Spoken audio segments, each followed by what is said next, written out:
बच्चों and welcome back to the channel. बच्चों 11th class के प्यारे प्यारे छोटे छोटे बच्चों, आज हम अकाउंट्स के बेसिक अकाउंटिंग टर्म पार्ट 2 सीखने वाले हैं और कुछ 5 अकाउंटिंग ट्रांजैक्शंस, अकाउंटिंग टर्म्स मैं आपसे आज डिस्कस करूंगा, जिनके बेसिस पे हम कुछ और अकाउंट्स को और अच्छे से समझ पाएंगे। तो आइए बिना टाइम वेस्ट करे शुरू करते हैं। बच्चों, सबसे पहली अकाउंटिंग ट्रांजैक्शन हमने कल सीखी थी assets, then we have discussed about liabilities, capital and drawings. 4 accounting terms मैं पिछली क्लास में आपको करा चुका हूं। आज हम 5वीं टर्म के बारे में बात करेंगे और 5वीं टर्म बच्चों मैं बताने वाला हूं आपको, दैट इज बिजनेस ट्रांजैक्शन क्या है, किसको कहते हैं बिजनेस में ट्रांजैक्शन। ठीक है, तो बच्चों सोचो, एक बिजनेसमैन डेली ना जाने कितनी ही बिजनेस ट्रांजैक्शंस को परफॉर्म करता है। ठीक है ना सर, होती क्या है ट्रांजैक्शन, पहले ये तो पता चले। बच्चों, ट्रांजैक्शन का मतलब होता है एक ऐसी इकोनॉमिक एक्टिविटी जो चेंज कर देती है एक बिजनेस की फाइनेंशियल पोजीशन को। मतलब फाइनेंशियल पोजीशन को चेंज करने का मतलब पैसा दिया, कोई चीज खरीदी, कोई चीज दे दी, पैसा ले लिया। ठीक है, लेन देन। ठीक है, सुबह से लेकर शाम तक एक बिजनेसमैन अपने बिजनेस में ना जाने कितनी ही बिजनेस ट्रांजैक्शंस को परफॉर्म करता है, लेन देन करता है। और हर लेन देन में बच्चों समझना, हर लेन देन में उसकी एसेट्स, लायबिलिटीज और कैपिटल के अंदर चेंज आता है, बदलाव आता है। मैं एग्जांपल देके भी आपको समझाऊंगा। ठीक है, सो बेसिकली अगर बुकिश लैंग्वेज की बात करें तो एक इकोनॉमिक एक्टिविटी है जो बिजनेस की फाइनेंशियल पोजीशन को बदलती है और बिजनेसमैन के बिजनेस के एसेट्स, लायबिलिटीज और कैपिटल में कुछ चेंज आता है। देखिए एग्जांपल समझिए, ये डायग्राम में आप समझे बेटा, बिजनेसमैन कैश दे रहा है, गाड़ी खरीद ली सर, कैश गया, कार आ गई, क्या है, बिजनेस ट्रांजैक्शन। अब आप कहोगे सर इसमें बदलाव क्या हो रहा है, बेटा पैसा चला गया ना, एक एसेट चली गई, गाड़ी आ गई बिजनेस में, एक एसेट आ गई, है ना। ऐसे ही पैसा दिया, स्टॉक खरीद लिया, पैसा दिया और जो है मोटरसाइकिल खरीद ली, इन्वेस्टमेंट्स कर दी। ठीक है, माल बेचा, सेल किया, कैश ले लिया। अब ये क्या हो रहा है, कभी कैश आ रहा है, सामान जा रहा है, कुछ जा रहा है, कभी कैश जा रहा है, कुछ आ रहा है, और इन सब को हम बिजनेस की ट्रांजैक्शन बोलते हैं। These all are called the business transactions. ठीक है, और इन सभी ट्रांजैक्शंस के बाद जो सिचुएशन हमें देखने को मिलती है उसको बोला जाता है इवेंट। ठीक है, तो 2 बातों को हम समझने वाले हैं यहां पर, एक बिजनेस ट्रांजैक्शन और दूसरा बिजनेस इवेंट। आइए मैं एग्जाम्पल से आपको समझाता हूं। ये देखिए, अच्छा चलो एक बार इससे फीचर समझिए। Business transaction economic activity perform करता है। हाँ, फाइनेंशियल पोजीशन तो चेंज होगी, पैसा जाएगा या पैसा आएगा, तो यस फाइनेंशियल पोजीशन तो चेंज होगी। और बिजनेस ट्रांजैक्शन सिर्फ एक्सप्रेस किया जाता है in terms of money, monetary terms में ही बिजनेस ट्रांजैक्शंस को परफॉर्म ऑब्वियसली किया जाता है। ठीक है ना, पैसे का आना जाना तो होगा ही, उसी को बिजनेस ट्रांजैक्शन कहा जाएगा। देखो बच्चों, अब इस इवेंट के हिसाब से मैं 2 चीजें अब आपको एक बारी ट्रांजैक्शन भी क्लियर कर देंगे और इवेंट भी। एग्जांपल समझिए आप अच्छे से। मैंने बताया इवेंट का मतलब होता है रिजल्ट, यानी एक ट्रांजैक्शन होने के बाद में जो सिचुएशन आपको दिख रही है वो इवेंट है। एक ट्रांजैक्शन होने के बाद में जो सिचुएशन दिख रही है वो इवेंट है। एग्जांपल, जैसे फर्स्ट सिचुएशन समझिए आप, मिस्टर ए छोड़ो यार, A is not a good name, Golu, प्यारा नाम रखो ना, गोलू। ठीक है, प्यारा सा नाम रखो, Golu. Mister Golu started is business with capital of ₹1 lakh. उसने 1 लाख रुपीज लगाया जी, बिजनेस को स्टार्ट किया, शुरू किया। अब क्या हो रहा है सर, अपने बिजनेस को 1 लाख, अपने बिजनेस को कैश दिया, ठीक है, और बिजनेस जो है शुरू हो गया। राइट, तो अब बिजनेस, हम अकाउंटेंसी किसकी मेंटेन कर रहे होते हैं, हम जो भी बातचीत करते हैं वो किसके हिसाब से करते हैं, हमेशा बिजनेस के हिसाब से। तो बिजनेस में क्या इफेक्ट देखने को मिल रहा है? एक तो बिजनेस के पास कैश आ गया। अब ये नहीं सोचो यार बिजनेसमैन ने कैश दे दिया, यार आप अकाउंट्स बिजनेसमैन के नहीं बना रहे हो, है ना, आप अकाउंट्स किसके बना रहे हो? बिजनेस के। तो पहली सोच क्या होनी चाहिए? एक तो बिजनेस के पास कैश आ गया, और दूसरी सोच क्या होनी चाहिए?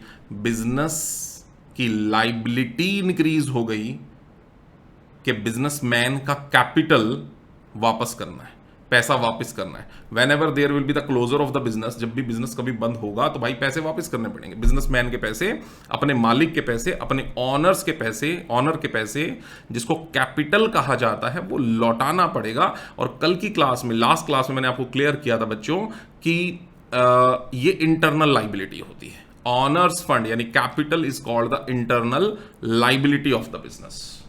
मालिक के ही पैसे वापस करने हैं क्योंकि राइट। तो इसका मतलब ट्रांजैक्शन क्या हुई? इस फर्स्ट वाली की बात अगर मैं करूं, इस फर्स्ट वाली की, तो ट्रांजैक्शन क्या हुई? ट्रांजैक्शन ये हुई कि सर कैश बढ़ गया बिजनेस में और कैपिटल भी बढ़ गई बिजनेस में। कैश बढ़ गया, कैपिटल बढ़ गई, सिंपल है। ये हुई ट्रांजैक्शन, ठीक है। और इवेंट क्या है इस वक्त, यानी ये काम होने के बाद आपको सिचुएशन क्या दिख रही है? आपको सिचुएशन ये दिख रही है कि कैश बिजनेस में हो गया 1,00,000 रुपए का और कैपिटल बिजनेस में हो गई 1,00,000 रुपए की। और याद करो बेटा, कल मैंने एक चीज और, लास्ट क्लास में एक चीज और बताई थी कि sum of the assets cash is equals to the amount of liabilities plus capital। here liabilities में तो कोई चेंज आया नहीं ना, जीरो की जीरो है ना, ये देखो जीरो। और कैपिटल कितने की दिख रही है आपको? 1,00,000। तो 1,00,000 इज इक्वल्स टू 1,00,000। ये देखो, जितने रुपए की एसेट्स होती हैं उतने रुपए की आपकी कैपिटल प्लस लाइबिलिटीज का सम आपको दिख रहा है इस एग्जाम्पल के बाद। हालांकि इस बात को डिटेल में हम अगले चैप्टर में पढ़ने वाले हैं, अकाउंटिंग इक्वेशन में। मैंने वैसी बस समझाने के लिए आपको बात समझा दी है, ऐसे बता दिया। तो ट्रांजैक्शन का मतलब जो लेन देन हुआ और उसके बाद जो सिचुएशन दिखी वो इवेंट है। अब जैसे एक और देखो, सेकंड ट्रांजैक्शन देखो, परचेज्ड गुड्स फॉर कैश। हमने कैश में गुड्स खरीद ली, हमने मतलब बिजनेस ने कैश में गुड्स खरीद ली 60,000 की, 60,000 की। तो क्या हुआ सर? गुड्स खरीद ली तो सर कैश चला गया और स्टॉक बोल दूंगा बेटा मैं इसको, स्टॉक बढ़ गया, स्टॉक आ गया, राइट। ये ट्रांजैक्शन है। अब इसके बाद इवेंट क्या दिख रहा है? देखो, पहले कैश कितने का था मेरे पास यहां पर? पहले सर कैश मेरे पास यहां पे था 1,00,000 का। अब 1,00,000 के कैश में से 60,000 चला गया, तो इस वक्त आपको सिचुएशन क्या दिखेगी कि कैश हो गया 40,000, ठीक है ना, प्लस में एक स्टॉक बढ़ गया, आपके पास 60,000 का माल आ गया। ये एक और सिचुएशन दिख रही है, इज इक्वल्स टू कैपिटल में तो कोई चेंज नहीं आया। कैपिटल पहले भी कितने की थी? 1,00,000 की, अभी भी कितने की है? 1,00,000 की। चेंज तो अभी सेकंड वाले के हिसाब से एक ही चेंज आया, कैश चला गया, स्टॉक आ गया। तो जो सिचुएशन अब दिख रही है, this is again called event. ये भी एक इवेंट है। 2, ठीक है। तीसरी एक और ट्रांजैक्शन सिखाता हूं। Sold the above goods. Above कौन सी वाली भाई? ये 60 वाली चीज किसको बेच दी? ये बेच दी सर हमने गोलू के बेच दी फॉर कैश में बेच दी। कितने की बेच दी? 80,000 रुपए की बेच दी। तो फिर से क्या हुआ होगा? फिर से आपके पास कैश आया और माल चला गया। हालांकि इसमें प्रॉफिट भी हुआ है और वो प्रॉफिट आपका कुछ और कैपिटल पे भी इफेक्ट डालेगा, बट अभी मैं उतनी डिटेल में जाने वाली बात नहीं आपसे कर रहा हूं, क्योंकि ये सारी बात हमने अकाउंटिंग इक्वेशन चैप्टर के अंदर सीखनी है। तो अभी सिर्फ आपको ये समझ में आ गया होगा कि what do you mean by transaction and what do you mean by event. Transaction लेन देन, और उस लेन देन के बाद की जो सिचुएशन है that is called event. Got it? तो ट्रांजैक्शन और इवेंट आई गेस की आपको समझ में आ गया होगा। ठीक है, चलिए अगली seventh accounting term that is called receipt. Sir receipt क्या होता है? देखो बेटा सोचो, एक बिजनेस में हम करने क्या बैठे हैं, देखो करने क्या बैठे हैं हम सर, या तो गुड्स बेच रहे होंगे, सोचो, या तो बेटा हम गुड्स बेच रहे होंगे, या हम बेच रहे होंगे सर्विसेज, या तो गुड्स बेच रहे होंगे या सर्विसेज बेच रहे होंगे, बिल्कुल सही है, या सर्विसेज बेच रहे होंगे। और बेटे कभी कभी ऐसा होता है ना, बिजनेस की एसेट्स जो होती हैं वो पुरानी हो जाती हैं, तो हम क्या करते हैं, उन एसेट्स को भी क्लियर करते हैं और उनको भी बेच देते हैं, नई एसेट्स लेनी पड़ती हैं, तो पुरानी एसेट्स भी बेचनी पड़ती है ना। तो इसका मतलब बेटा हम बिजनेस में बेच क्या क्या सकते हैं, सोचो, गुड्स, सर्विसेज, इनमें से किसी का तो हमारा बिजनेस होगा, है ना, ये तो हम डील ही कर रहे होंगे, और पुरानी एसेट्स, इन सब में से किसी एक को या एक से ज्यादा इनको बेच के हमारे पास क्या आएगा, पैसा या तो आ जाएगा, दैट इज कॉल्ड रिसीव्ड, या रिसीवेबल। सर रिसीवेबल क्या होता है बेटा, पैसा आएगा नहीं पर बुक हो जाएगा कि यार in future I will receive the money. किसी को आज सामान उधार बेचते हैं, किसी को सामान आज उधार बेचते हैं तो कमिटमेंट कर देता है, यार मैं दे दूंगा आपको। तो हमारे बिजनेस के एंड पे वो क्या है, रिसीव्ड तो नहीं है वो पैसा, लेकिन क्या है वो रिसीवेबल। जैसे फॉर एग्जांपल मान लो बेटे, हमने, जब मैं वर्ड यूज कर रहा हूं हमने, तो हमने का मतलब इंडिविजुअल नहीं है बेटा, हमने का मतलब हमारा बिजनेस है, पहली बात तो ये समझ लीजिए, ठीक है। हमारे बिजनेस ने सामान बेचा, ये एक पार्टी बना लो यार, गोलू तो हमारा ही बंदा है ना, ये भोलू है, भोलू, ये लो, ये प्यारा सा भोलू है, ठीक है। तो ये हमारा बिजनेस है, लो जी, ये हमारा बिजनेस है, ठीक है। तो हमारे बिजनेस ने सामान बेचा बेटा किसको, भोलू को। अब भोलू ने सामान, हमने बेचा भोलू को 50,000 रुपए का, समझिए, सामान हमने बेचा भोलू को 50,000 रुपए का। अब या तो भोलू पैसा दे देगा या कमिटमेंट कर देगा, सर मैं दे दूंगा, बाद में दे दूंगा। तो अगर दे दिया तो हम क्या कहेंगे, अमाउंट रिसीव्ड, और दे देने की कमिटमेंट कर दी तो वो अमाउंट क्या है, रिसीवेबल। और बनेगा भोलू क्या हमारा, अगर रिसीवेबल होगा तो भोलू बनेगा हमारा डेटर, देनदार, देनदार है ना, डेटर मतलब क्या होता है, देनदार, राइट, देनदार। सो ये रिसीविंग, ये रिसिप्ट है ना। या तो आपने सामान देके, गुड्स सर्विसेज और एसेट्स देके, या तो पैसा ले लिया हो या लेना बुक कर दिया हो, तो इसको हम कहेंगे हमारे बिजनेस की क्या है बच्चों, रिसिप्ट्स है। अब ये रिसिप्ट्स भी दो तरह की होती हैं सर।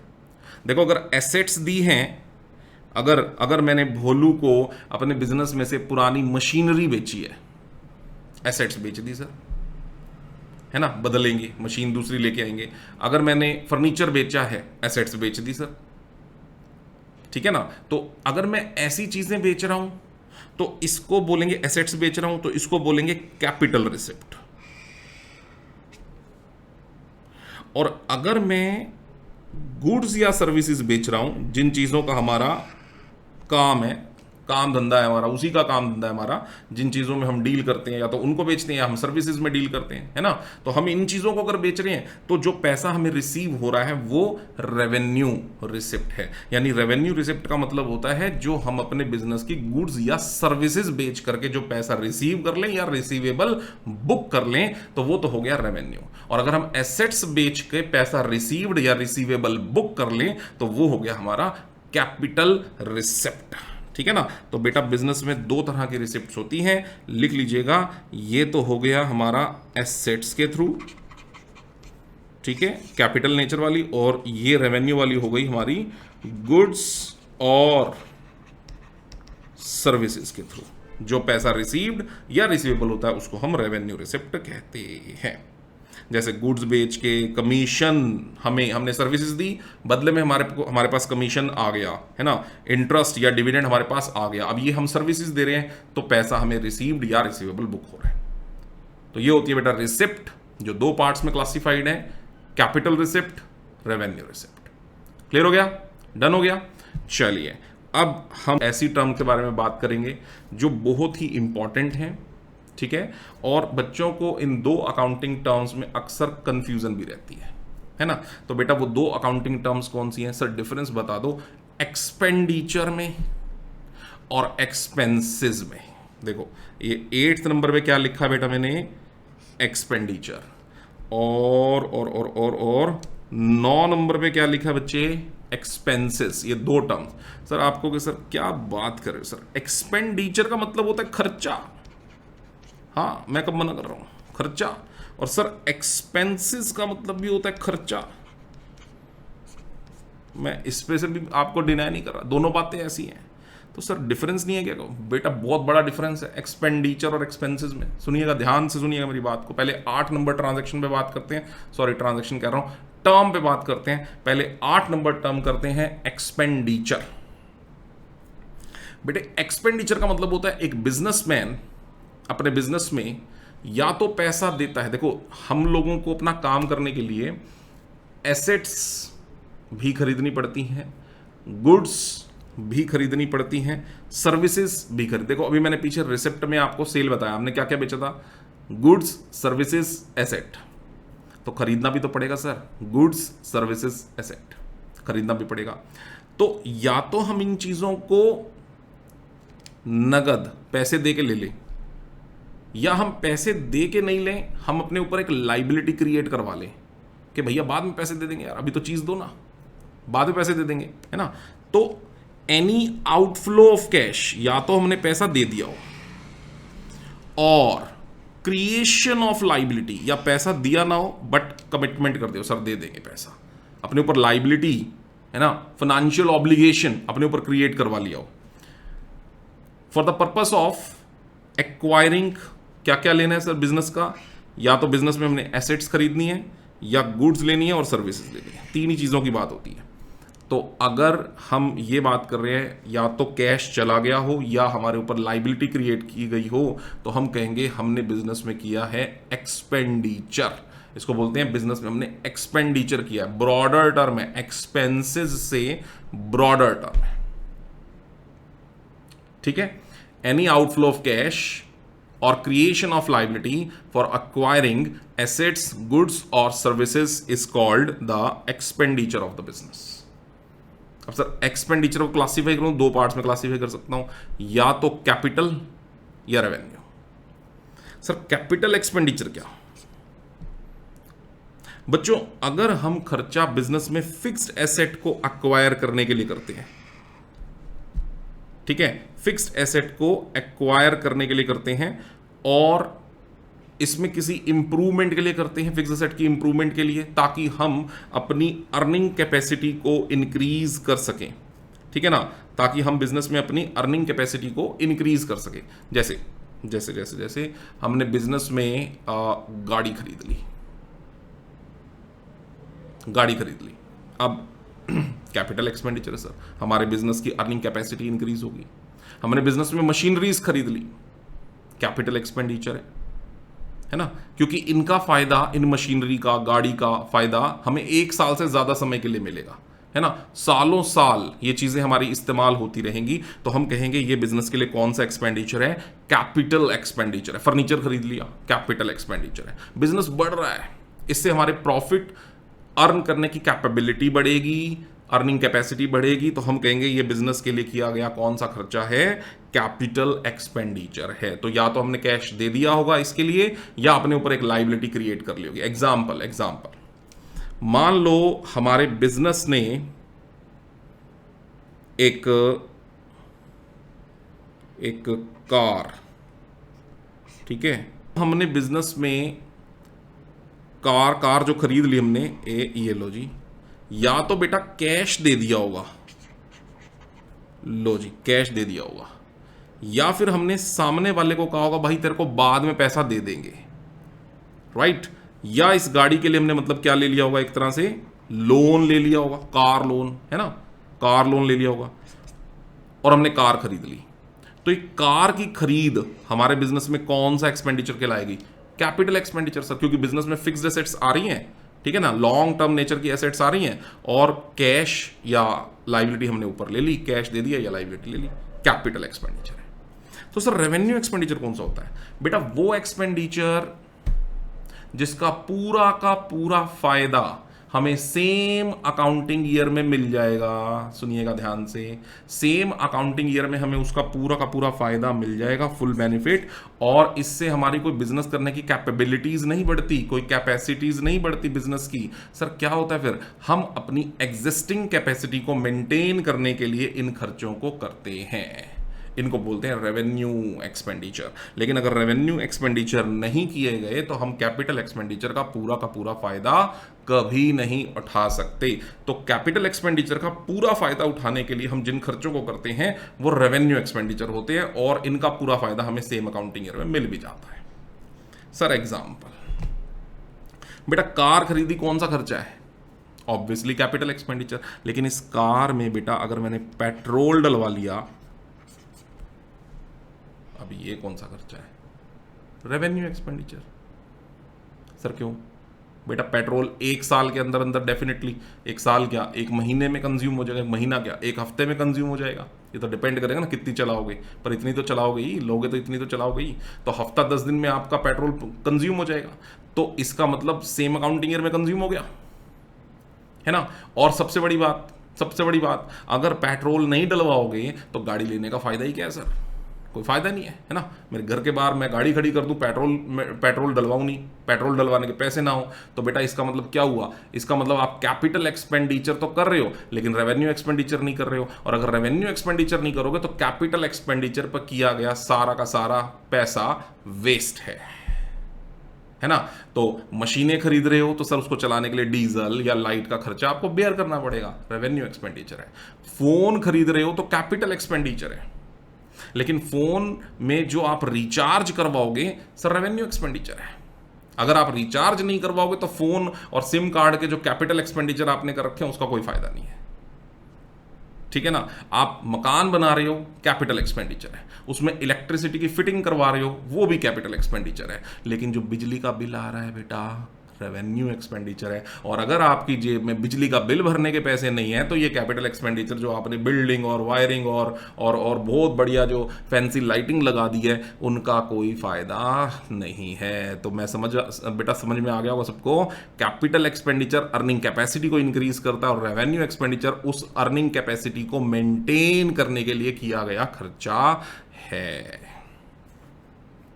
ओके, तो अब एक क्वेश्चन उठता है, सर सारी बात तो हो गई खत्म, सर ये एक्सपेंस किसको बोलते हैं? फिर सर एक्सपेंसेस क्या है? आओ बच्चों एक्सपेंसेस भी बता देते हैं एक बार के लिए। ये डेफर्ड एक्सपेंडिचर को हम बाद में सीखेंगे, अभी छोड़ो इसको, है ना। अभी पहले ये सीखो जो चीज़ समझा रहा हूं, एक्सपेंसेस सीखो पहले। सर फिर एक्सपेंसेस क्या है? बेटे सुनो, it refers to the value which has expired during the accounting period. जो एक साल में वैल्यू खत्म हो गई, मतलब सर मतलब वैल्यू खत्म हो गई, मतलब कि जो आपने एक्सपेंस किए और उसका फायदा आपको सेम अकाउंटिंग ईयर में मिल गया। सर ये तो रेवेन्यू एक्सपेंडिचर बताया था आपने। नहीं बेटे, अभी डिफरेंस बताता हूं आपको। बड़ा बारीकी मामला है, बड़ा संगीन मामला है, ध्यान से सुनिएगा। रेवेन्यू एक्सपेंडिचर एक्सपेंसेस हैं, कोई शक नहीं है, सारे रेवेन्यू एक्सपेंडिचर एक्सपेंसेस हैं, क्योंकि रेवेन्यू एक्सपेंडिचर का फायदा आपको सेम अकाउंटिंग ईयर में मिल जाता है और expenses expired during the same accounting year. Sir ये तो बात सही है, पर बेटा आप ध्यान से सुनो, मैंने क्या लिखा इसके अंदर, the value which is expired, the value which is expired. तो इसका मतलब रेवेन्यू एक्सपेंडिचर तो एक्सपायर होंगे ही होंगे ड्यूरिंग एन अकाउंटिंग ईयर, लेकिन इसके अलावा कुछ और चीजें हैं जो एक्सपायर होंगी ड्यूरिंग द ईयर। जैसे आपकी फिक्स्ड एसेट पे भी डेप्रिसिएशन लगेगा। सर डेप्रिसिएशन क्या होता है? बेटा धीरे धीरे आप अकाउंट्स में आगे बढ़ेंगे ना तो आपको वैसे टर्म्स क्लियर होती जाएंगी। अभी धीरे धीरे थोड़ी थोड़ी बातें बताता हूं मैं। एसेट्स की, फिक्स्ड एसेट्स की वैल्यू का एनुअली जो ग्रेजुअल फॉल होता है ना, उसको हम कहते हैं डेप्रिसिएशन, राइट। अब किसी ने गाड़ी खरीदी 5 लाख की, अगले साल बेटा उसकी वैल्यू 5 लाख थोड़ी रहेगी, है ना, और हम कहते हैं 4 लाख रहेगी। 1 लाख का क्या लग गया उसके ऊपर? डेप्रिसिएशन। ये भी तो आपने 1 साल जो बिजनेस चलाया तो कार की वैल्यू जो घट गई, वैल्यू लॉस तो हुआ ना ये भी आपका। लेकिन ये वैल्यू लॉस का 1 लाख रुपया ना तो आउटफ्लो ऑफ कैश है, ना ही क्रिएशन ऑफ लाइबिलिटी है, इसलिए ये एक्सपेंडिचर नहीं है। तो सर ये 1 लाख क्या है जो डेप्रीशिएट हुआ, ये एक्सपेंस है क्योंकि ये वैल्यू लॉस है। तो आपको बड़ा बारीकी मामला समझ में आ गया होगा कि रेवेन्यू एक्सपेंडिचर तो आउटफ्लो ऑफ कैश और क्रिएशन ऑफ लाइबिलिटी से कंसर्न्ड है 1 साल से, है ना। और एक्सपेंस क्या है, एक्सपेंस में हर तरह का वैल्यू लॉस है। तो depreciation is a kind of value loss, ये एक्सपेंस है, ठीक है ना। आपके जो डेटर्स थे उसमें से कुछ डेटर्स आपके बैड डेट्स हो गए। आगे इस चैप्टर में करेंगे हम लोग वैसे डिटेल में डेटर्स क्या है और बैड डेट्स क्या है। अभी हल्का सा सुनो, डेटर का मतलब जो आपके देनदार हैं, और बैड डेट्स का मतलब अगर उन्होंने आपके पैसे देने से मना कर दिए, उनमें से जितने पैसे आपके देने से मना कर दिए, है ना। अब जैसे आपके डेटर्स थे सपोज 50,000 के, 10% बैड डेट्स हो गए, मतलब कितने के, 5,000 के। सर ये बिजनेस का लॉस नहीं है क्या? सर वैल्यू लॉस है बिजनेस का, 5,000 रुपये का नुकसान हो गया।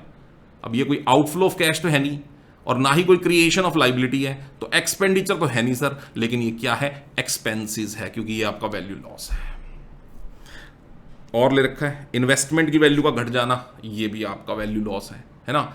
किसी भी इन्वेस्टमेंट का वैल्यू घट जाना, शेयर्स की वैल्यू का घट जाना, ठीक है, कोई और आपने इन्वेस्टमेंट्स कर रखे हो उसकी वैल्यू घट जाना, ये सब वैल्यू लॉस है। तो जितने भी तरह के वैल्यू लॉसेस होते हैं और 1 साल में किए गए वो सब खर्चे जिनका बेनिफिट आपको सेम अकाउंटिंग में मिल जाता है, इन दोनों का समीशन, इन दोनों का जो मिक्सचर होता है वो एक्सपेंसेस होता है। तो रेवेन्यू एक्सपेंडिचर और एक्सपेंसेस में थोड़ा फर्क है, उस बात को आप समझने की कोशिश करें, ठीक है। बाकी रही बात कैपिटल एक्सपेंडिचर, वो तो मैंने बता ही दिया, और द टर्म एक्सपेंडिचर वो भी बता दिया। तो सबसे जो एक पहली टर्म हमने करी एक्सपेंडिचर, ठीक है, classified into 2 part, capital, revenue, expenditure, और फिर हमने एक टर्म पढ़ी एक्सपेंसेस, ठीक है बच्चों। तो आज की 5 जो है अकाउंटिंग टर्म्स वो मैंने आपको बता दी, ठीक है। एक अकाउंटिंग टर्म हमने आज सीखी है आपका जो है बिजनेस के अंदर बिजनेस ट्रांजैक्शन क्या होती है, इवेंट्स क्या होता है, रिसिप्ट्स क्या होते हैं, एक्सपेंडिचर क्या होते हैं, एक्सपेंसेस क्या होते हैं,